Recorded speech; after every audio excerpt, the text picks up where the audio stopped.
जय हिंद दोस्तों, मैं भूपेन नामदेव। आज हम जानेंगे आईपीएस ऑफिसर के बारे में। अगर आपने अभी 12वीं पास किया है और आप आगे चलकर एक आईपीएस ऑफिसर बनना चाहते हैं तो यह वीडियो आपके लिए बहुत ही महत्वपूर्ण रहने वाला है। मैं कुछ टॉपिक कवर करूंगा जो कि आप बोर्ड में देख सकते हैं, जैसे कि आईपीएस ऑफिसर क्या होता है, इसका कार्य क्या होता है, इसके ज्वाइन करने के लिए आपकी योग्यता कितनी होनी चाहिए, ये आपका एग्जाम, आपकी एज, आपकी ट्रेनिंग, पोस्टिंग, सैलरी और फैसिलिटी। तो चलिए दोस्तों, आपको स्टेप बाय स्टेप समझाने वाला हूँ। सबसे पहले शुरुआत करते हैं आईपीएस से। तो आईपीएस का फुल फॉर्म होता है इंडियन पुलिस सर्विस, हिंदी में भारतीय पुलिस सेवा। आईपीएस कोई पद नहीं है, आईपीएस एक सर्विस का नाम है। जैसे आईएएस हो गया, आईपीएस, आईआरएस, आईएफएस, यह एक आपकी सर्विस कहलाती है। ठीक है। पद के बारे में बात करें तो पद आपके एएसपी, डीएसपी या एएसपी, यह आपके पद कहलाते हैं। तो आशा करता हूँ आपको समझ में आया होगा।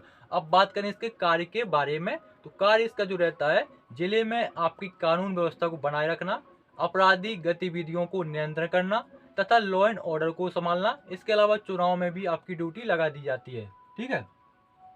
बात करें आपकी योग्यता के बारे में, तो सिंपल आपका इसमें स्नातक होना चाहिए किसी भी स्ट्रीम के साथ। स्नातक यानी इंग्लिश में बात करें तो ग्रेजुएशन होना चाहिए,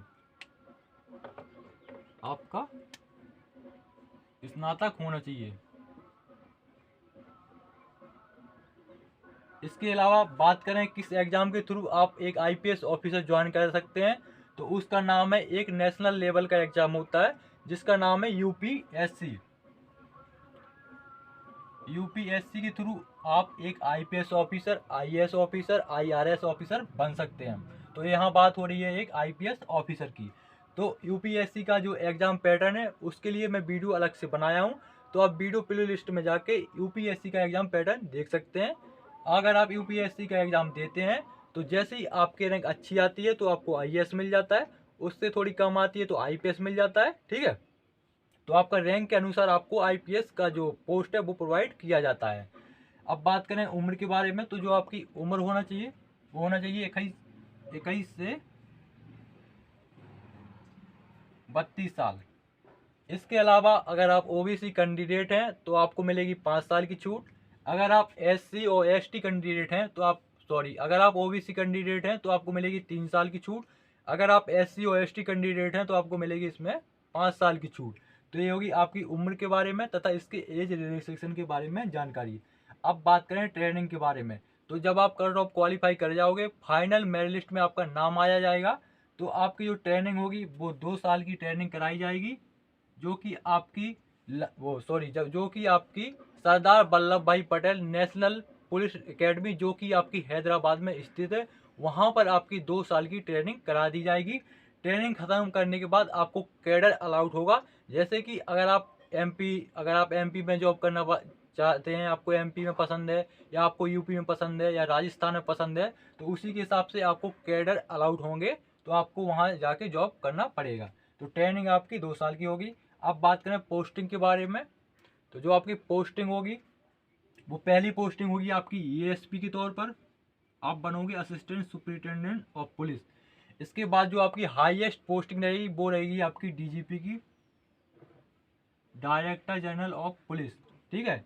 आपकी पहली पोस्टिंग रहेगी एएसपी, और जो आपकी लास्ट पोस्टिंग रहेगी रिटायरमेंट के टाइम पे वो रहेगी आपकी डीजीपी की।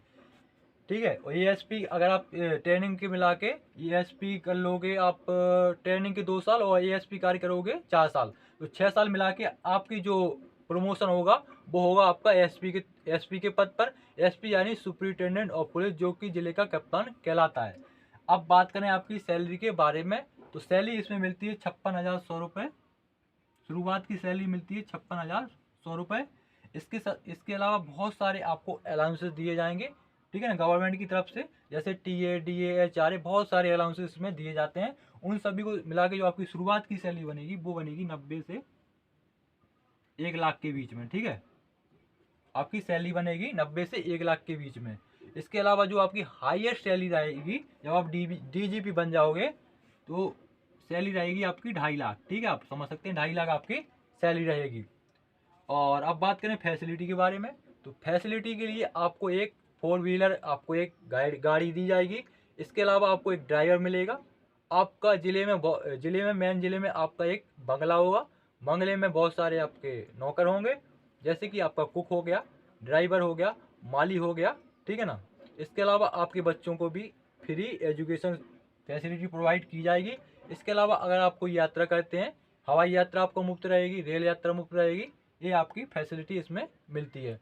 तो अगर आपको कुछ डाउट हो आईपीएस ऑफिसर के थ्रू तो आप कमेंट बॉक्स में कमेंट कर सकते हैं। दोस्तों वीडियो कैसा लगा कमेंट बॉक्स में ज़रूर बताएं, और आपका क्या सपना है, आईपीएस बनना है या आईएएस।